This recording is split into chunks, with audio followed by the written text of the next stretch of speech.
So right now, as you can see, Trump was trying to prove that there was a lot of rigged, results of the elections in different states. Every court in every one of the states is Democrat judges, liberals. Some of them Jews, unfortunately, liberal Jews, lefty. Right away, everything was overruled. Dismiss, dismiss, dismiss. When he came to the Supreme Court, now you have 5 judges against 4 that should have taken his side. They're afraid for their life. Their life will be over, their children's life, their grandchildren's life. What do you think? It's easy. Their businesses. It's much, much bigger than what the ordinary people think. People think, Trump has a majority in the Supreme Court. They will make justice. Baloney. They cannot move an inch. What do you think? You have CIA here, you have Russia, you have China, you have billions of other sources behind the scene. I'm sure they already got their threats. It's much more complicated than people think. In the end, sometimes, in some cases, the judges are really nothing but puppets. They don't make any decision. They get the order from up there, and that's it. Also, maybe they are also afraid that it's going to be so much riots in this country, and this country will go to a civil war, which will take years. Civil war, millions of people will die. Maybe they say, you know what? Let these crooked Democrats steal the election better than to fight them and make this country goes on fire and riots will be all over and people will shoot each other on the street. There will be millions of dead. And it's going to crush this country for eternity. And it will be the end of America. That's it. Already as it is, there's about 5 or 6 states in America that nobody wants to live there anymore. Like Detroit and some other place. Everybody lives.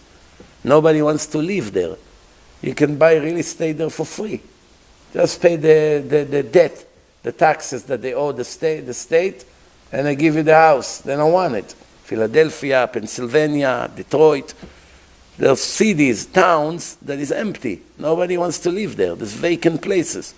Some places they build new construction, and it took a few years, and that's it. Nobody moved there. Just stay there like this with no electric, no sewer. They didn't connect everything. Homeless people moved in. This is a large portion of America is already destroyed. You understand? So to make this country suffer more, they're estimating now that between now and the next election, when Democrats will be in power now for the next 4 years, that the debt of United States will rise from 20-something trillion to 50 trillion. 50 trillion. That means an average American that will be born will already owe $150,000 to America. As soon as your baby will come to the world, he already has a debt on his name, on his Social Security, for $150,000. Right now it's about $75,000. In 4 years from now, it's going to be $150,000 per person. If you take out all the illegal people that live here, tens of millions of illegal people, and many people that don't even pay taxes, right, because their income is very low, it means that those who pay taxes may owe, as soon as they have a baby, they may owe already the government $300,000-$400,000. It's unheard of. Something like this. It's unheard of. The country is such a debt. So the question is not if United States will go bankrupt. The United States is bankrupt a long, long time ago already, or even from before Obama.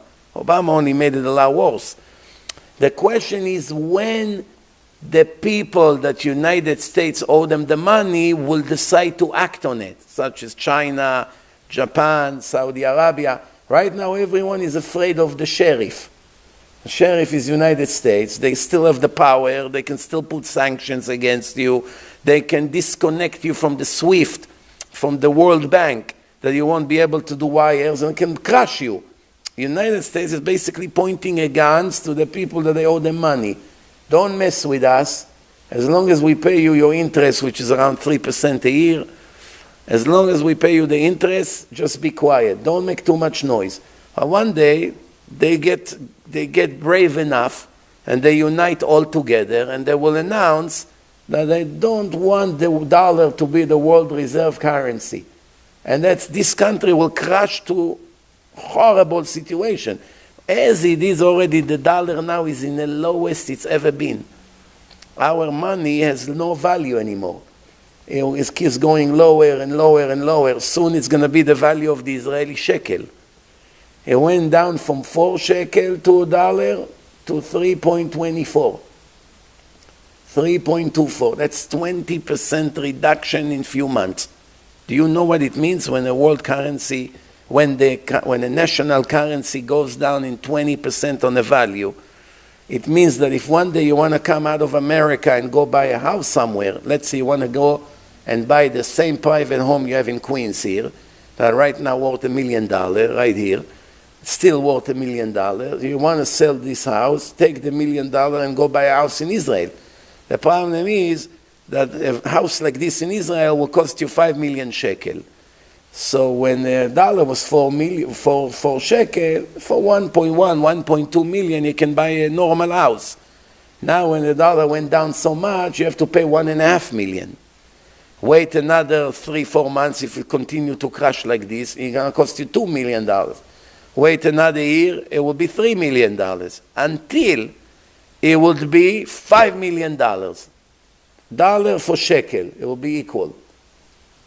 That's the bad news. The bad news that when you want to one day make aliyah, your money will be a toilet paper, just like the Iranian money, or Argentinian money, or Greek money.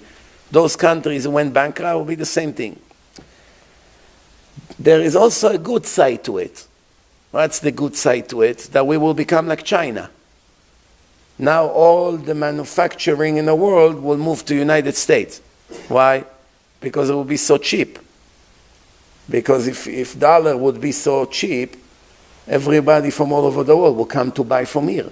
Because their money will be so much better than us, they're going to have a much bigger buying power. So all of a sudden, maybe that's what will save America. That all of a sudden, all the manufacturing in the world, instead of being in China, will move to America. Only Hashem knows how it's going to end. But we know for sure that we have a gun to our head, maybe few guns. And that's where it is. Day by day, we don't know. We really don't know.